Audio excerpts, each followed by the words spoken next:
베드로 사도는 강력한 핍박과 또 안으로 거짓 교사들의 이 교묘한 유혹들이 있는 상황 속에서도 보배로운 믿음으로 치열하게 그 삶을 살아내고 있던 성도들에게 이 베드로 전후서 이 서신을 보냈습니다. 사실 베드로 사도가 쓴 성경은 이 두 권이 전부입니다. 그래서 사도는 이 서신을 통해서 그 성도들을 이렇게 위로하고 격려하려고 했는데요. 이 베드로 전후서는 한 목회자의 그 진심이 담겨 있는 목양의 편지라고 할 수 있습니다. 그 고난 중에 있는 성도들을 돕고 격려해 주면서 확고히 세워주고 강하게 하는 것이 사도의 목적이었습니다. 그 성도들이 외적으로나 내적으로 어떠한 일이 일어난다 할지라도 흔들리지 않고 견고하게 서서 그 보배로운 믿음을 지켜내면서 하나님의 영광을 위해 살아갈 것을 사도는 기대하고 있었던 것입니다. 우리 주 예수 그리스도의 능력과 강림하심을 너희에게 알게 한 것이 교묘히 만든 이야기를 따른 것이 아니요 우리는 그의 크신 위엄을 친히 본 자라. 아멘.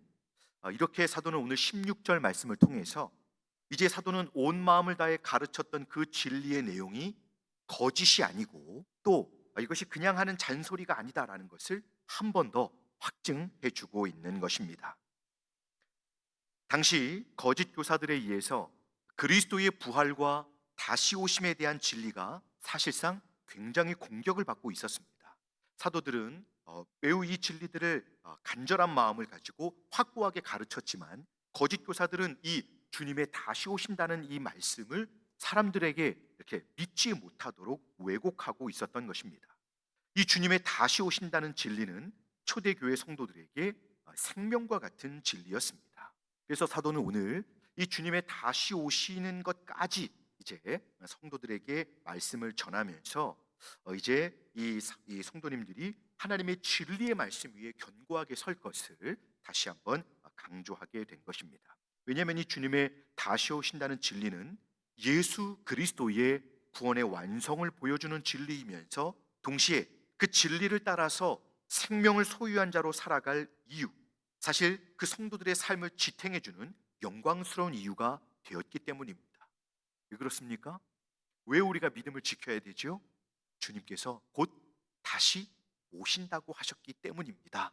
라고 하며 고난과 시련을 몸으로 받아내고 그 수많은 유혹 속에서도 흔들리지 않고 하나님 앞에서 힘들지만 믿음의 길을 그들이 지켜 나갔기 때문입니다.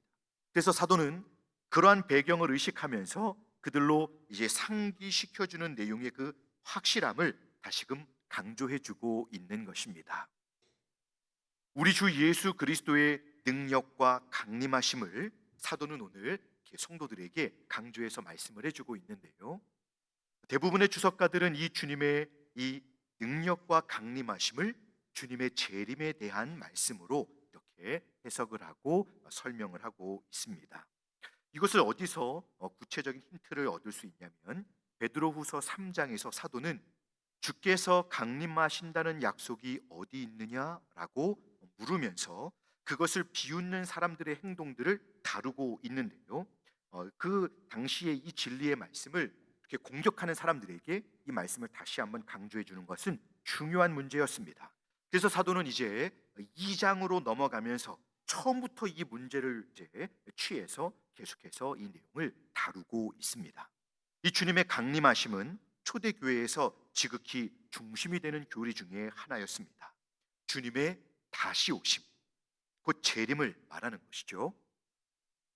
사도 베드로는 그런 배경 속에서 복음이 가르치는 핵심은 하나님의 놀라운 구원의 계획들의 최후의 성취와 또 그리스도의 재림에 대한 교리임을 상기시켜주고 싶어 했던 것입니다. 모든 성경의 내용이 예수님의 십자가의 그 놀라운 죽으심과 또 부활하심, 그것이 어디로 귀결이 됩니까? 또 성경의 수많은 하나님 나라의 그 모든 진리들이 어디로 귀결이 됩니까? 성경에 나타난 모든 내용들은 바로 주님의 재림으로 귀결이 되는 것입니다. 성경에 나타난 주님의 다시 오심의 진리에 대해서 우리는 성경을 이렇게 펴볼 때 많은 비중을 차지하고 있다는 것을 쉽게 알게 됩니다. 주님의 재림을 설명하는 부분들을 저희는 어렵지 않게 만나게 됩니다. 예수님께서는 많은 비유로 그것들을 언급하셨습니다. 그 중에 마태복음 25장의 세 부분에 선명하게 나타나 있는데요. 여러분들이 잘 아시는 열처녀의 비유와 달란트 비유, 그리고 끝으로 이 나라들의 심판에 대한 그 상징들이 그것입니다. 또 이와 똑같은 방법으로 다른 많은 비유와 이야기에서도 주님께서 다시 오실 것이다라고 하는 것을 계속 가르쳐 주셨습니다. 그리고 사도행전 1장에 보면 우리 주님께서 이제 하늘로 들려 올라가셨을 때에 천사들이 와서 주님이 승천을 하시는 것을 눈으로 본 제자들이 얼마나 당황스럽고, 또 이제는 주님이 우리와 함께 하시지 않는 것에 대해서 얼마나 두려웠을까요? 우리를 지켜주시던 분이 이제 하늘로 가시게 되니까 그 불안함을 감출 수 없었을 것인데, 그때 놀란 제자들에게, 두려워하는 제자들에게 천사가 와서 주께서 올리우신 그대로 다시 오실 것이다 라고 말씀해 주었습니다. 자, 이제 이것을 시작으로 해가지고 여러 신약의 서신서들을 읽어보면 다른 여러 곳에서 주님의 재림에 대해서 계속해서 사도들이 언급하고 있습니다. 그리고 또 마지막으로는 이 요한계시록에 이르러서 저희는 이 주님의 다시 오심의 관점에서 그 놀라운 구원의 완성, 마지막 때 있을 일에 대해서 우리는 교훈을 받게 됩니다. 이렇게 초대교회 그리스도인들에게 재림에 대한 진리는 대단히 중요하게 여겨졌습니다. 그들의 전적인 삶의 방향은 이 진리에 의해 좌우되었습니다. 베드로 사도의 서신을 받아서 읽었던 초대교회 성도들은 그 진리 때문에 희생하기 위해서 예비된 자들 같이, 또 고난을 당하기 위해서 예비된 자들 같이 그렇게 살았습니다. 그들이 극심한 박해를 받을 때에 바로 이 진리가 그들을 지탱해 주는 견고한 반석이 되었던 것입니다.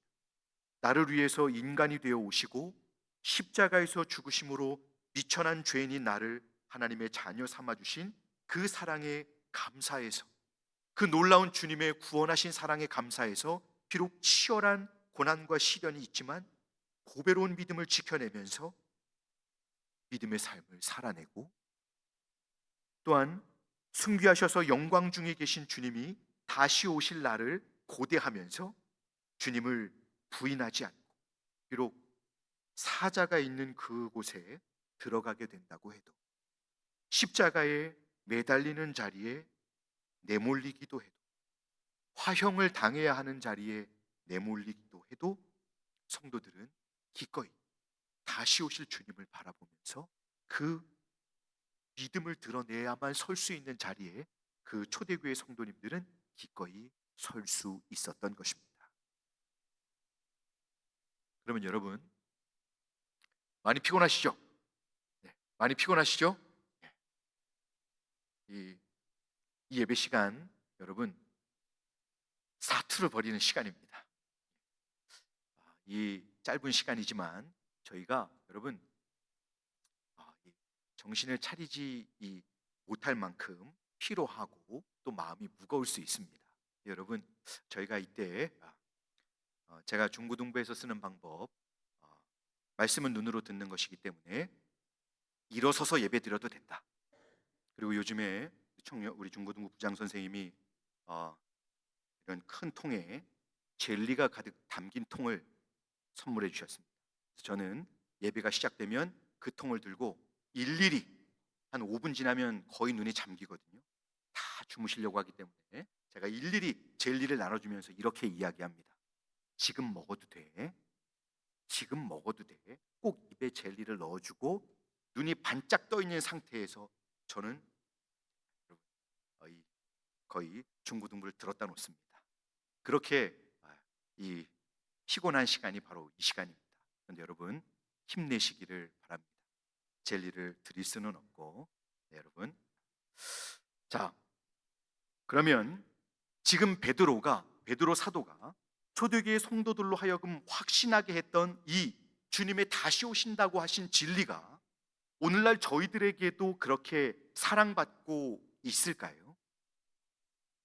그리스도인으로서 저희 자신들을 돌아볼 때, 제 자신을 돌아볼 때 우리 주님의 재림에 대한 이 확고한 진리가 내 삶의 중심이며 하나님의 영광을 위한 삶으로 나아감에 있어서 진정한 동기와 소망이 되고 있으십니까? 성경을 통해서 만나게 되는 초대교회 성도들이 완전하여 이 신앙에 문제가 없었던 것은 아닙니다. 어찌나 문제가 많은지 사도들은 너무 바빴습니다. 부지런히 그들의 신앙을 돕기 위해서 지금처럼 전화도 없고 인터넷도 없으니 그들은 KTX처럼 1시간이면 가는 그런 상황이 아니었기 때문에 일일이 서신을 써서 손에 손을 거쳐서 돌려보고 돌려보면서 하나님의 말씀을 가르쳤습니다. 계속 상기시켜 주려고 노력했습니다.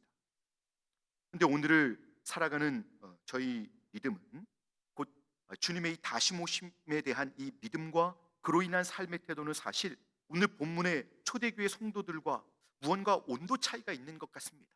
사도들이 간절하게 마음을 담아서 말씀을 전해주면 당시 성도들은 그 핍박이 있고 힘들었던 시간 속에서 말씀을 읽고 다시 하나님의 은혜를 구하며 고난이 있는 자리로 나아갔는데요, 저희도 동일하게 재림에 대한 말씀을 듣고 그 말씀을 읽어도 무엇인가 온도 차이가 있습니다.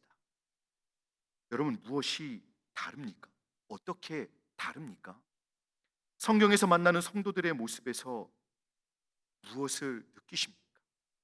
이 사람들은 정말 자신들을 나그네로 생각하면서 믿음의 삶을 살았던 것을 저희는 발견하게 됩니다.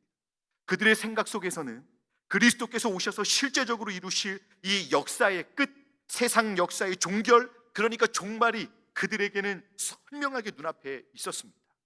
그래서 오늘을 살아가고 있는 성도들, 곧 이 오늘을 살아가고 있는 저희 성도들의 삶의 분위기와 뭔가 이런 부분에서 좀 다르지 않았나, 저는 그렇게 생각이 됩니다.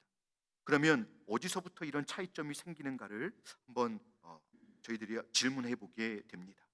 그들처럼 이 특별한 재림의 진리를 저희가 우리의 믿음의 중심에 두고 살지 못하고 있는 이유가 무엇일까요?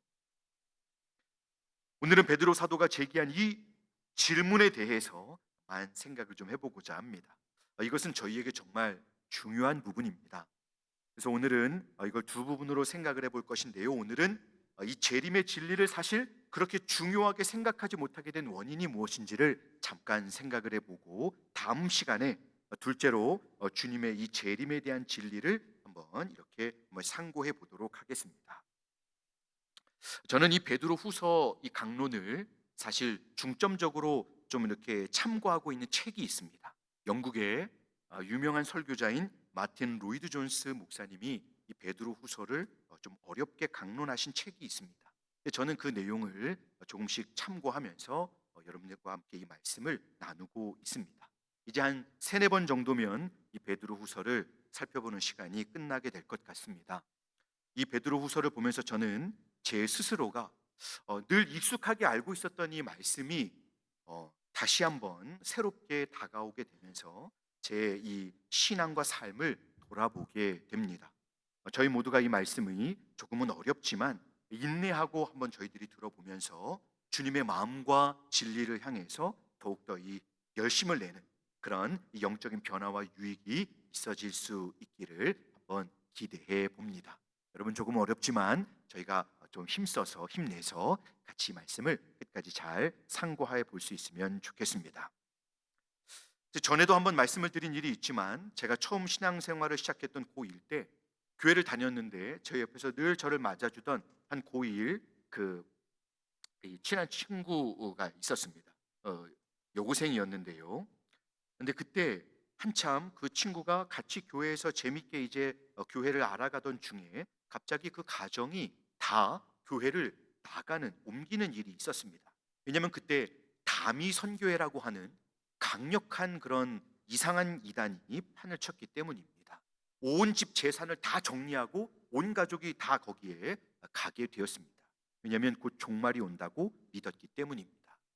저는 그 사람들의 강렬하고 극단적인 선택을 보면서 신앙의 열심이 이렇게 무서운 것이었구나라고 놀란 일이 있습니다.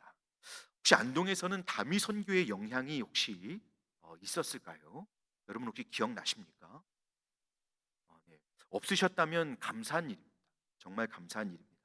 근데 그렇게 극단적일 수도 있지만 사실 오늘날에는 이 재림에 대한 진리는 그저 막연하게만 여겨지고 그냥 알고만 그냥 지내는 단순한 지식에 지나지 않는가 싶어질 정도로 그렇게 별로 관심이 없는 말씀입니다. 또 요즘은 이 왜 이런 현상으로 극단적인 반응을 갖게 되는지는 모르겠지만 아무래도 주변의 이단들 때문에 그런 일이 또 있는 것 같기도 하고요. 이 재림에 대한 말씀은 잘 이렇게 사람들이 반응을 하지 않는 무관심한 그런 진리가 아닌가 싶습니다. 자, 한 목사님은 교리라고 하면 딱딱하고 지루하고 재미없는 것으로 생각하게 됩니다. 그러나 교리를 공부하는 일은 하나님과 이웃을 섬기는 것을 배우는 일입니다. 하나님과 성경을 바로 알지 못하는데 어떻게 바로 섬길 수 있겠습니까? 그러므로 교리를 잘 배워야만 신앙생활을 잘 할 수 있습니다. 바꿔 말하면 신앙생활이 어렵고 잘못된 신앙으로 변질되는 이유는 교리를 제대로 배우지 못했기 때문입니다. 그러므로 우리는 교리를 배워야 합니다. 그냥 아는 정도가 아니라 정확히 잘 배워야 합니다라고 그 목사님은 그분의 책 동문교회 교리대학 기독교 핵심 교리 서문에 이렇게 말씀하셨습니다. 여러분, 저희들이 교리를 잘 관심을 갖지 않고 이 교리 하나님의 말씀이 집중적으로 설명된 내용을 잘 배우려고 하지 않는 그런 상황에 있습니다. 현대 살아가는 성도들은 워낙 신경 쓸 것이 많고 충분히 복잡하기 때문에 아니 교회 와서까지 이렇게 심오하고 깊은 교리를 듣고 싶지 않다고 많은 분들이 말합니다. 오히려 최소한의 위로와 도움이 되는 말씀을 들려달라고 합니다. 그러니 여러분, 듣고자 하고 추구하는 말씀들이 생활에 관한 일반적이며 교훈을 주는 심리학적이고 철학적으로 흘러가는 그런 설교들로 일반적으로 많은 교회들이 그렇게 가벼운 말씀을 전하려고 하는 경향이 있게 되었습니다. 그러다 보니까 성부, 성자, 성령 하나님, 그 하나님께서 친히 이루신 귀한 창조와 그리스도의 구속, 그리고 그리스도의 구원을 적용시켜주는 성령 하나님의 놀라운 사역, 그리고 그리스도의 몸된 교회, 또 마지막으로 그리스도의 재림이라는 특별한 교리와 이 위대한 진리들에 대해서 사실 성도님들이 전반적으로 무지한 상태에 놓이게 되었습니다. 더욱이 종말론적인 부분에 대한 특정 이 사이비 이단들의 왜곡된 활동이 저희 나라에 특별히 너무 많잖아요. 대한민국 이 주민등록증을 가진 예수님들이 너무 많습니다. 이것으로 인해서 많은 사람들이 거부감이 더해진 것도 사실입니다. 근데 여러분, 본문에서 베드로 사도가 염려했던 것처럼 현대 교회들도 절대적인 진리가 아닌 상대적이고 개인주의화 되어지는 시대적인 흐름 속에서 점차 중요한 교리와 말씀들을 잃어버리게 된 것입니다. 그러면서 더욱 개인적인 구원에 대해서만 지나치게 관심을 가진 나머지 좀 더 전반적인 이 그리스도의 교리를 잃어버리게 된 것입니다. 성경에는 인생 전반에 관한 문제와 역사의 이 마지막을 보여주는 그런 과정에 대한 견해가 분명하게, 그런 이 진리가 분명하게 나타나 있기 때문에 이 개인의 구원에 대해서 말씀하시는 것을 출발해서 교리 전체를 다 배워야 우리는 건강하고 풍성한 신앙생활을 할 수 있는 것입니다. 어떤 사람들은 우리 주님의 재림에 관한 이 신약 성경의 가르침이 이 예루살렘이 70년의 로마 군대에 정복되었는데요, 이 일에 대해서만 예언된 것이었다라고 주장을 했습니다. 또 어떤 사람은 주님이 다시 오신다는 것은 오순절의 성령 강림 때 그 성령 안에서 예수님이 오신 것이다. 성령 안에서 그리스도의 인격이 오신 것이다. 그러니 이미 재림은 끝났다. 그러니까 더 이상 재림은 말할 필요가 없다. 이렇게 말하는 분도 있었습니다. 그러나 모든 총체적인 이 근거들 중에서 가장 공통적인 것은 아마도 이 주님의 재림에 대해서 잘못 말하고 있는 것은 주님의 이 열처녀 비유에서 말씀해 주시는 바로 그런 부분이 아닐까 생각을 합니다. 열처녀 비유에서 의심할 바 없이 신랑이 오실 때 사실 모두가 잠들었습니다마는 깨어 있어 등불에 기름을 준비해 두었던 사람과 반면에 신랑을 기다리는 동안 아무 준비 없이 잠자고 있었던 그런 사람들이 있었습니다. 이 일은 우리 주님이 처음 육체로 오셨을 때에도 그랬는데요, 온 이스라엘에 이와 같은 영적인 무기력과 권태가 퍼져 있었던 것입니다. 그러니 주님의 진리의 말씀을 들어도 깨닫지 못했고 또 주님의 다시 오심의 약속을 받았어도 그 주님의 약속을 믿지 못했던 것입니다. 여러분, 교리의 말씀, 이 주님의 진리의 말씀이 얼마나 소중한지 알지 못하고 이 진리의 말씀을 알고 배우고 묵상하고 그것을 가지고 믿음의 삶을 사는 것을 아무것도 아닌 것으로 여기며 사는 사람들은 마치 등불의 기름을 준비하지 않고 사는 것과 같은 것입니다. 아유, 목사님, 저 같은 사람이 그런 진리 배워서 뭐 합니까? 저는 구역장을 할 것도 아니고 교사를 할 것도 아니고. 여러분, 그렇게 생각할 문제가 아닌 것입니다. 이제 저희에게 이런 영적인 무기력함이 생기지 않았는지를 한번 확인해야 할 시간이 되었습니다. 전에 한 분에게 제가 이런 말씀을 들은 적이 있습니다. 교리를 가르쳐야 된다고 하니까, 아니 성경을 제대로 읽지도 않고 또 뭐 이렇게 보지도 않는데 무슨 교리를 가르치냐고 하면서 성경이나 읽으라고 해라, 이렇게 말씀하시는 분이 있었습니다. 여러분, 물론 그렇습니다. 성경은 잘 읽어야 합니다. 먼저 읽어야 합니다. 하지만 성경을 읽기만 한다고 그 내용을 다 알기가 사실 쉽지 않거든요. 그래서 성경의 핵심된 교리를 배우게 되면 저희들은 목사님의 설교 말씀을 잘 이해할 수가 있게 되고요, 또 성경을 전체적으로 이해하는 폭이 넓어지고 예수님의 이 폭넓은 구원의 진리를 보다 더 잘 깨닫게 될 수가 있습니다. 저는 세례 교육하는 것을 이전에 청년들에게 상반기 하반기 두 번씩 세례 교육 교재를 가르치면서 시험을 보게 했습니다. 1년을 가르쳤을 때는 문제를 잘 맞추지도 못했지만 반복적으로 공부하다 보니까 청년들이 이제는 목사님의 설교가 쉬워진다는 걸 깨닫게 되고, 나중에는 기독교가 이렇게 풍성한 교리, 이렇게 엄청난 교리를 균형 있게 가지고 있는 것을 본인들이 깨닫고 놀라게 되었습니다. 이제 너무 감사한 것은 올해부터 총회 주일학교 공과 교육이 아이들에게 교리를 가르치는 내용으로 바뀌었습니다. 성경과 교리를 균형 있게 가르치게 되어서 너무 감사합니다. 주일에 아이들에게 삼위일체 하나님을 설교했고 또 하나님의 창조와 섭리를 가르치고 있습니다. 여러분, 저희 중학생, 고등학생들에게 이 진리를 가르치는 것이 얼마나 어렵겠습니까? 여러분, 정말 어렵습니다. 하지만 이제 아이들이 새로운 학교를 가게 됐습니다. 새로운 학년을 맡게 됐고요, 새로운 반에 들어가서 새로운 친구들과 선생님을 만나게 됐습니다. 그러다 보니 애들이 두려움과 이 외로움을 경험하고 너무 낯선 상황 속에서 떨고 또 위축되어서 아이들이 이제 이 한 주 한 주 하루하루가 힘든 시간을 보내고 있습니다. 그 아이들에게 제가 전능하신 하나님의 창조와 어떤 상황 속에서든지 하나님 백성들을 결코 홀로 내버려 두지 않으시는, 우리를 세밀하게 돌보시는 하나님의 완전한 계획과 섭리, 그리고 보호와 인도하심을 아이들에게 가르쳐 주었습니다. 특별히 이번 주일에는 제가 아이들에게 특성도 하고, 그러면서 하나님을 의지하고 한 주를 시작하도록 그렇게 위로하고 격려하고 있습니다. 제가 볼 때 사도가 의도한 것이 이런 것이 아닌가 합니다. 이렇게 하나님을 인격적으로 배우면서 자신의 삶을 진리 안에서 그 하나님을 의지하며 살도록 하는 것, 사도가 원했던 것은 그것이 아닌가 합니다. 이제 속히 오리라고 하신 주님을 바라보면서 기다리면서, 재림의 주님을 기다리면서 그 치열한 삶을 보배로운 믿음으로 감당해내던 성도들 자신들이 서로를 위로하고 또 소망 중에 자신들의 삶을 살아내었던 것입니다. 전에 입교를 준비하면서 중학생을 가르치던 한 전도사님이 저한테 이런 말씀을 주셨습니다. 목사님, 중학생 한 명을 교육하는데요, 제가 누구하고 얘기를 하는지, 벽을 보고 있는 것은 아닌지, 교육을 지금 누구하고 하는지 모르게 하고 왔습니다. 이렇게 얘기했습니다. 저는 그분한테 이렇게 말씀드렸습니다. 저는 그런 아이들을 매주일 아침마다 만나고 있습니다. 좀 위로가 되셨을까요? 이제 저희는 이 시대적인 영적인 게으름과 개인주의의 이 귀한 교리를 배우는 기회와 시간을 양보해서는 안 됩니다. 저희가 이 놀라운 진리의 말씀들을 가볍게 여기다가 잊어버림으로써 영적인 삶에서 다시 오실 주님을 신뢰하고 진정 그리스도를 위해서 자신을 부인하면서 주님을 기다리는 그 신실한 준비를 하지 못할 때에 우리의 믿음의 삶에는 당연히 영적인 생명력을 우리가 충분히 드러내지 못하게 되는 것입니다.